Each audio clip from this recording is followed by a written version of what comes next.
Next chapter is employment. ये देखना आ रहा है। हाँ जी, क्या होता है एम्प्लॉयमेंट? एम्प्लॉयमेंट का मीनिंग क्या होता है? रोजगार, ठीक है। किस चीज को बोलते हैं एम्प्लॉयमेंट? Job, okay. और किस चीज को बोलते हैं एम्प्लॉयमेंट? एम्प्लॉयमेंट का मीनिंग क्या है? जनरल मीनिंग बताओ पहले, बुकिश लैंग्वेज पे बाद में जाएंगे। एम्प्लॉयमेंट का मीनिंग क्या है? जब आप कोई इकोनॉमिक एक्टिविटी कर रहे हो अपना लाइवलीहुड अर्न करने के लिए, ठीक है, तो वो तो आप बिजनेस भी कर रहे हो, तो क्या बिजनेस को एम्प्लॉयमेंट बोला जाता है? बिजनेस को एम्प्लॉयमेंट बोला जाएगा इसके अंदर। हाँ जी, यहाँ पे आपके पास एम्प्लॉयमेंट जो कंसीडर किया जा रहा है दैट इज ऑल, चाहे आप अपना बिजनेस कर रहे हो, चाहे आप अपना ऑर्गेनाइजेशन चला रहे हो, चाहे आप किसी ऑर्गेनाइजेशन के अंदर अपनी सर्विसेज दे रहे हो, बदले में इकोनॉमिक ट्रांजेक्शन दे रहे हो, दैट इज एम्प्लॉयमेंट। ठीक है, यूजुअली हम एम्प्लॉयमेंट को क्या बोलते हैं कि जब हम जॉब कर रहे हैं और बदले में हम सैलरी ले रहे हैं तो उसको हम एम्प्लॉयमेंट बोलते हैं कि एम्प्लॉयमेंट मिल रहा है हमको। नहीं, एम्प्लॉयमेंट का मतलब है कि आप यहाँ पे जो है अपनी सर्विसेज प्रोवाइड कर रहे हो, बदले में आपको फाइनेंशियल हेल्प मिल रही है या फाइनेंशियल सपोर्ट या फाइनेंशियल ट्रांजेक्शन आपको हो रही है। अब वो सेल्फ भी हो सकती है और वो आपका एम्प्लॉय भी हो सकती है। तो मेनली फोकस जो रहता है वो एम्प्लॉय वाले सेगमेंट पे रहता है। यस, आप जहाँ पे कहीं एम्प्लॉयर एम्प्लॉय का रिलेशन है, जहाँ पे आप अपनी सर्विसेज प्रोवाइड कर रहे हो और बदले में आपको फाइनेंशियल मीन्स बदले में आपको जो है सैलरी, वेजेस, इस तरह का अमाउंट जो है दिया जा रहा है। ठीक है, तो ऐसी उसको आप क्या बोलते हो? ऐसे ट्रांजेक्शन को आप एम्प्लॉयमेंट यहाँ पे बोल रहे हो। क्लियर हो गया? डन। बेसिक कॉन्सेप्ट के अंदर आपसे बोला इंडिविजुअल इन्वॉल्व होता है किसी भी, यहाँ पे सिंपली बोला जा रहा है एक इंडिविजुअल, कोई भी इंडिविजुअल, ठीक है, एम्प्लॉयड है किसमें? एम्प्लॉयड है किसी भी इकोनॉमिक एक्टिविटी में। फाइन, इकोनॉमिक एक्टिविटी कौन सी होती है भाई? इकोनॉमिक एक्टिविटी कौन सी वाली होती है? जिससे कोई भी मॉनेटरी ट्रांजैक्शन होता है, उस एक्टिविटी को हम इकोनॉमिक एक्टिविटी कहते हैं। ये हमने स्टार्टिंग में भी पढ़ लिया, राइट? एग्जांपल बताना जरा इकोनॉमिक एक्टिविटी का कोई भी।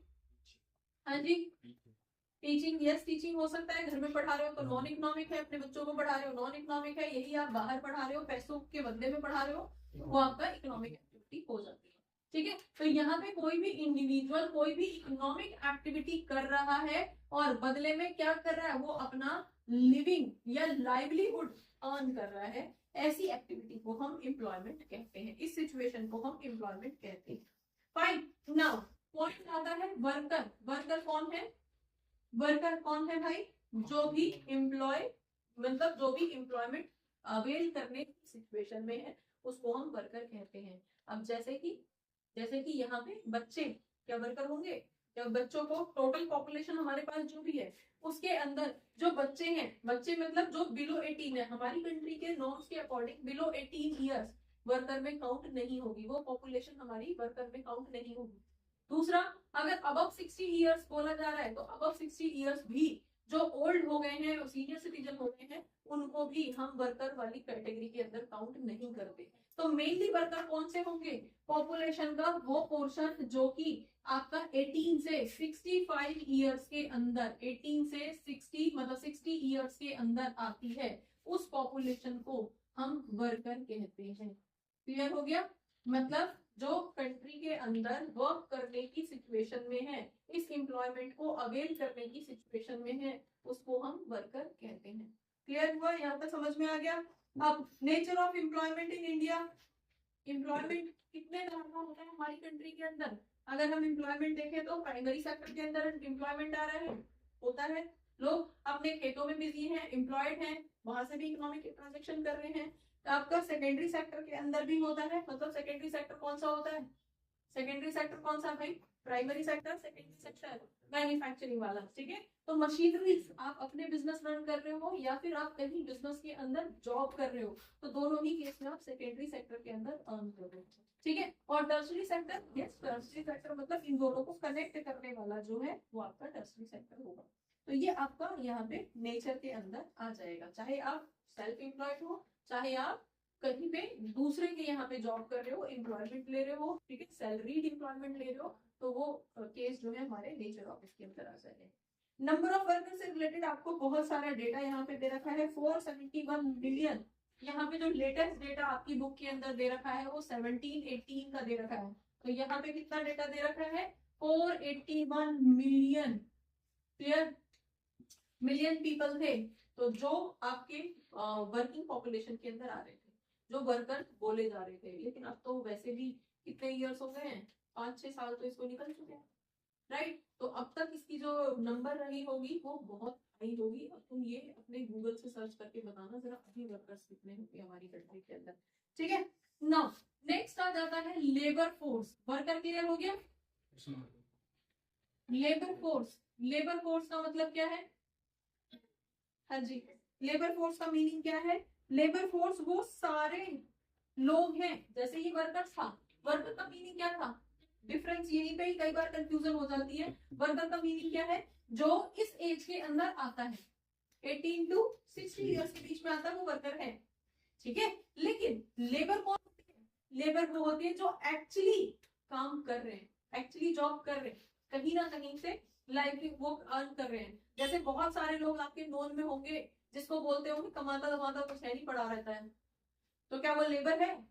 नहीं है, राइट? लेबर कौन है? जो एक्चुअली कहीं ना कहीं वर्क कर रहा है, अपना सेल्फ कर रहा है, सेल्फ बिजनेस कर रहा है या फिर दूसरों के यहाँ कर रहा है, उससे मतलब नहीं है। पॉइंट इज कि वो एम्प्लॉयमेंट अवेल कर रहा है, वो क्या बोला जाएगा? Labour force. क्लियर हो गया? समझ में आ गया? देन इसके अंदर बहुत ज्यादा कुछ भी नहीं है, सिंपल सिंपल आपको छोटे छोटे पॉइंट समझते हुए जाना है कि मीनिंग क्या होते हैं। वर्कर टोटल पॉपुलेशन जो इस पर्टिकुलर एज के अंदर आती है, जो जॉब करने लायक है, काम करने लायक है, ठीक है?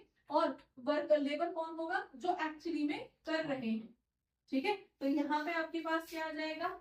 जो एक्चुअली वर्किंग है, ठीक है, जो काम कर रहे हैं।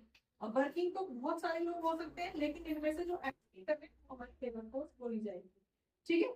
नेक्स्ट आपके पास यहाँ पे एक्चुअली वर्किंग प्लस जो लुकिंग आपके पास है, जो सर्च कर रहे हैं, मतलब करना चाहते हैं, लुकिंग फॉर जॉब, ठीक है? तो यहाँ पे आपके पास क्या आ जाएगा? जो एक्चुअली प्रेजेंट में वर्किंग है प्लस जो लुकिंग है।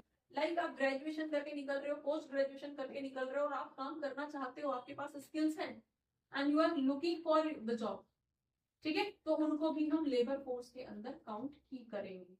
लेकिन बहुत सारे लोग ऐसे होंगे, बहुत सारे जो बैचमेट्स आपके ऐसे होंगे जो ये बोलेंगे मैं क्या करूंगा पढ़ के, हो गया, बहुत हो गया, बहुत होगी पढ़ाई, राइट? मुझे कौन सा नौकरी करनी है किसी, मेरे पास बहुत जमीन है, राइट? तो ऐसे लोग क्या वो लेबर फोर्स होंगे? वो लेबर फोर्स नहीं है, क्योंकि ना तो वो कर रहे हैं और ना ही वो सर्च कर रहे हैं। तो लेबर फोर्स के अंदर वो लोग आएंगे जो कि ऑलरेडी या तो काम कर रहे हैं या फिर आगे उसमें जा रहे हैं, सर्च कर रहे हैं। फाइन। अब जो लुकिंग है वो कौन है? जो लुकिंग है, जो काम ढूंढ रहे हैं, वो तो अनएम्प्लॉयड है, ठीक है? तो अगर हम यहाँ पे एक्चुअल लेबर की मतलब कि वर्क फोर्स की कैलकुलेशन कर रहे हैं, वर्क फोर्स का मतलब है कि जो आपकी टोटल लेबर फोर्स थी, जो आपकी लेबर फोर्स थी, ठीक है? लेबर फोर्स में से अगर आप अनएम्प्लॉयड लोगों को हटा देते हो, अनएम्प्लॉयड लोगों को अगर हटा देते हो तो किसकी वैल्यू निकल के आ जाती है? वर्क फोर्स की निकल के आ जाती है। वर्क फोर्स क्लियर है? फर्स्ट कॉन्सेप्ट क्या पढ़ रहे हो? वो इंडिविजुअल किसी भी तरह की इकोनॉमिक एक्टिविटी करके अपना लाइवलीहुड अर्न कर रहा है, that is employment, that is basic definition of employment, right? दूसरा हम क्या पढ़ रहे हैं? वर्कर। वर्कर कौन है? जो काम कर रहा है, ठीक है? मतलब कि जो इस पर्टिकुलर एज कैटेगरी के अंदर आ रहा है, तो आपका 18 टू 60, ठीक है? देन उसके बाद में हम लेबर फोर्स पढ़ रहे हैं जो एक्चुअली में काम कर रहा है और जॉब के लिए सर्च कर रहा है। Now we are coming to work force, और वर्क फोर्स का मतलब आपके पास यहाँ पे क्या आ जाएगा कि जो भी टोटल लेबर फोर्स है, लेबर फोर्स में से जो अभी अनएम्प्लॉयड लोग थे, जो अभी ढूंढ रहे हैं, जिनको नहीं मिला है या फिर कर रहे थे और अभी गैप आ गया है, इस फाइनेंशियल ईयर में जॉब नहीं है उनके पास, तो ऐसे लोगों को क्या बोलते हैं? वो हमारे वर्क फोर्स के अंदर माइनस हो जाएंगे, अनएम्प्लॉयड। क्लियर हो गया? अब आपके पास आ जाता है पार्टिसिपेशन रेट। अब यहाँ पे अगर हम calculation of number of unemployed people कर रहे हैं तो अनएम्प्लॉयड लोगों की कैलकुलेशन कैसे करोगे? अनएम्प्लॉयड का मतलब क्या है?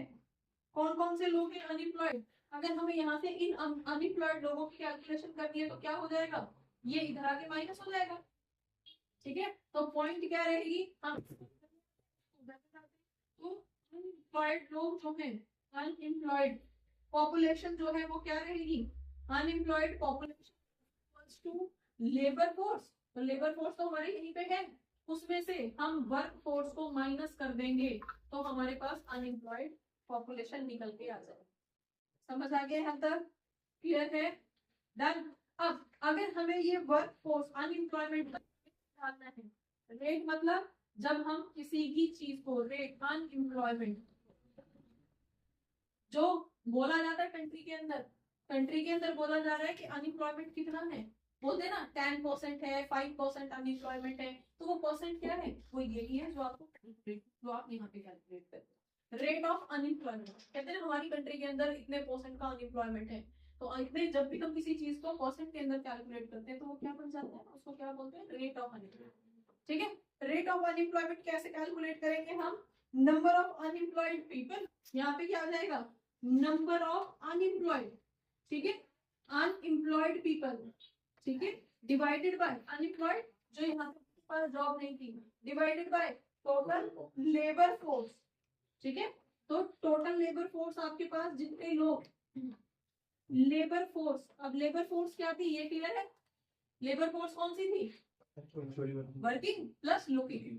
ठीक है, तो उसको हम यहाँ पे डिवाइड कर देंगे इनटू 100, सिंपल। यहाँ से हमारे पास मतलब ये लोग जो जॉब करना चाह रहे हैं उनमें से जो अभी अनएम्प्लॉयड है उनको अगर डिवाइड कर देंगे, 100 से मल्टीप्लाई कर देंगे तो हमारे पास क्या निकल के आ जाएगा, रेट ऑफ अनएम्प्लॉयमेंट निकल के आ जाएगा कि कितने परसेंट लोग हमारे यहाँ अनएम्प्लॉयड हैं।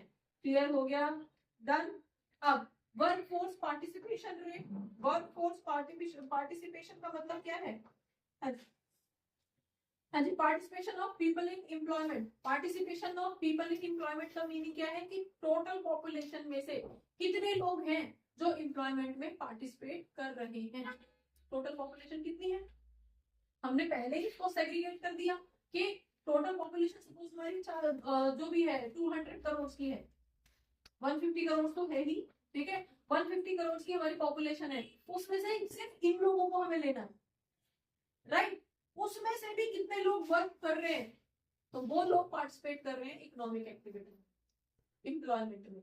समझ में आ गया, टोटल हमारी पॉपुलेशन कितनी थी, हमारी जो टोटल पॉपुलेशन है, राइट, उस पॉपुलेशन में से हमने सेग्रीगेट क्या कर दिया, हमने उसमें से पहले वर्कर कैलकुलेट कर लिए, वर्कर कौन है 18 से 65 60 वाले, ठीक है। अब उसमें से भी हमने लेबर फोर्स निकाल ली कि लेबर फोर्स कितनी है, ठीक है, और लेबर फोर्स में से फाइनली हमें पता चल रहा है कि वर्किंग कितने हैं, वर्किंग तो और भी कम है। तो अभी फिलहाल हम किसको निकाल रहे हैं, लेबर फोर्स को निकाल रहे हैं कि कितने लोग वर्किंग हैं अभी, ठीक है। तो उसको क्या बोलेंगे हम, वर्कर्स पार्टिसिपेशन रेट, ठीक है, कितने लोग पार्टिसिपेट कर रहे हैं एम्प्लॉयमेंट के अंदर।